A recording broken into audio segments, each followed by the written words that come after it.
creating roads and building roads, but also put sufficient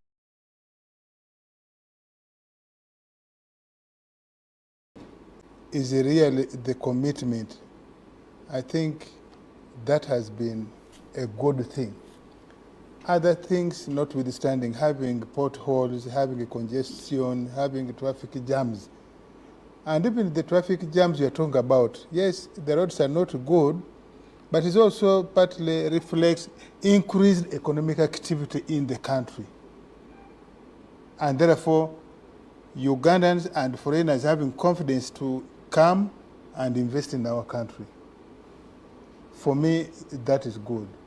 A good thing that has happened throughout the year. What stands out? Obviously, the political issues you have been referring to, nobody can miss that. I did not expect that FDC that vowed to remove NRM would collapse in such a spectacular way. I did not believe that they reached a point within a week or two that they say they can't even meet, even to try reconciliation, even try and understand the issues that is separating them.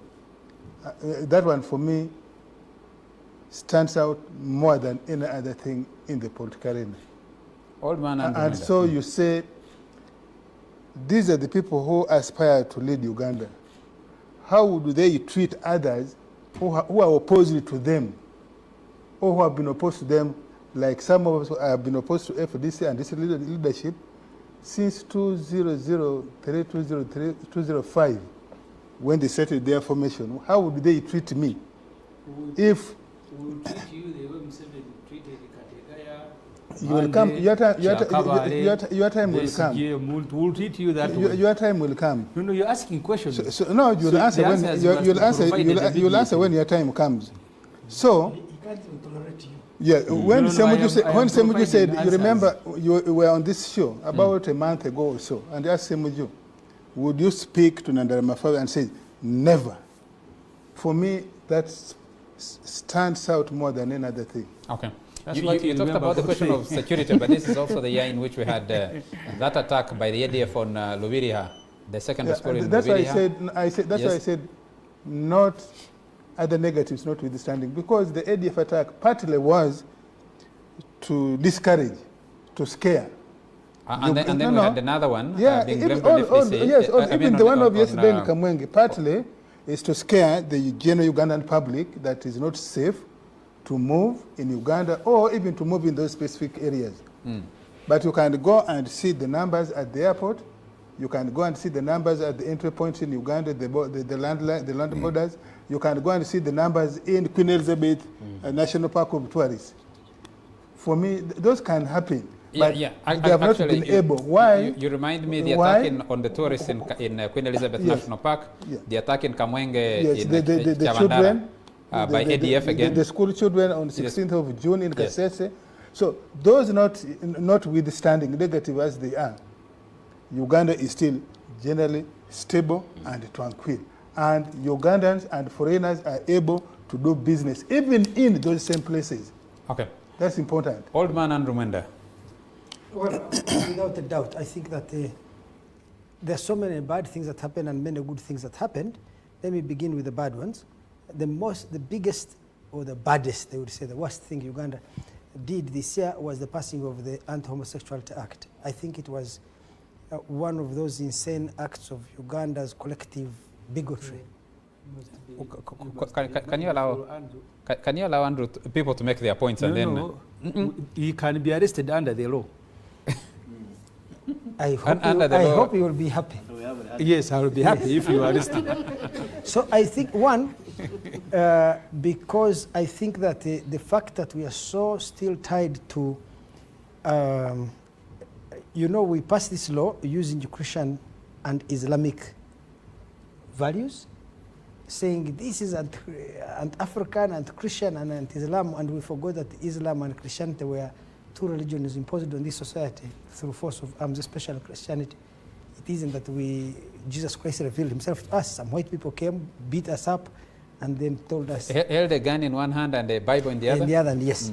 Then took our land, took our control. But that was a disaster, because if you talk to the people in the tourism industry, hotels, they lost hundreds of millions of money in hotel bookings because of that decision. If you talk to investors, those who were trying to invest to export goods to Europe, or who were already exporting goods to Europe and North America, they had their contracts cancelled. If you talk to people in the investment field who were negotiating joint ventures or negotiating loans from international institutions, especially from the Western world, all of them were cut off.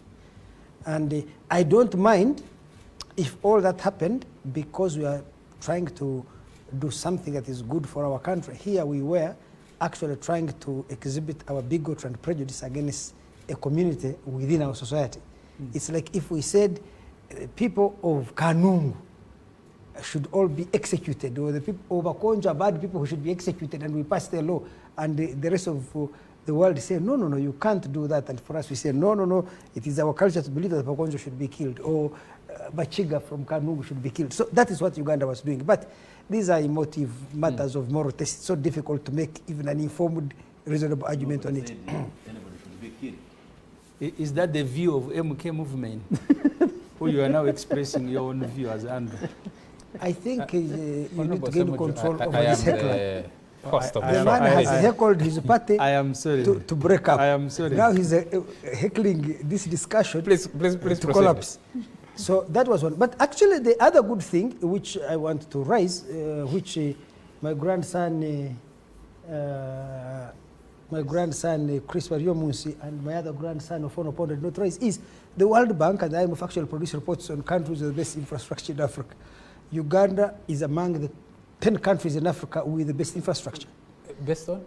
They did a study on connectivity and quality of infrastructure, roads actually. Yes, and this is a surprising thing. Well, it is not surprising. If you live in Kampala, it will surprise you, but if you're a person who travels around Uganda, it doesn't. I've been writing about this. I think that Museveni's management of Kampala, or let me use the right word, Museveni's mismanagement of Kampala is atrocious and abhorrible. We should all stand on the streets of Kampala, demonstrate and condemn him for inflicting a heavy punishment on the most productive and articulate sections of this society by just having the kind of roads we have in the city. Both in the commercial part of the city, in the residential parts of the city, it's atrocious, unforgivable, inexcusable.